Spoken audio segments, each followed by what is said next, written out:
सिने इंडस्ट्रीत नेहमी हसतमुख दिसणाऱ्या एका प्रसिद्ध अभिनेत्यावर मोठा दुःखाचा डोंगर कोसळला आहे.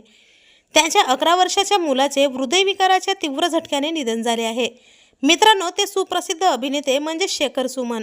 शेखर सुमन यांना आपण विविध भूमिका साकारताना पाहिलं आहे.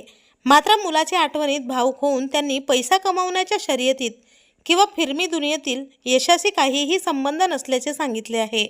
यामागचे कारणही तसेच आहे. त्यांच्या थोरल्या मुलाचे म्हणजेच आयुष सुमन यांचे हृदयविकाराच्या तीव्र झटक्याने वयाच्या अवघ्या 11व्या वर्षी निधन झाले. हा धक्का त्यांच्यासाठी खूप मोठा होता. मुलाच्या अकाली मृत्यूमुळे त्यांनी त्यांच्या घरातील देव्हाऱ्यातले सगळे देव काढून टाकल्याचेही सांगितले आहे. देवाने माझा मुलगा माझ्यापासून कायमचा हिरावून घेतला, मग मी त्या देवाची पूजा का करावी, असे त्यांनी म्हटले आहे. पोटचं मूल गमावल्याचे दुःख शब्दात मांडता येत नाही. शेखर सुमनने या वेदना त्रास सहन केला आहे.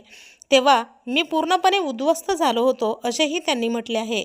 माझ्या हृदयाचा एक भाग जो मला माझ्या जीवापेक्षाही प्रिय होता, तोच मला सोडून गेला.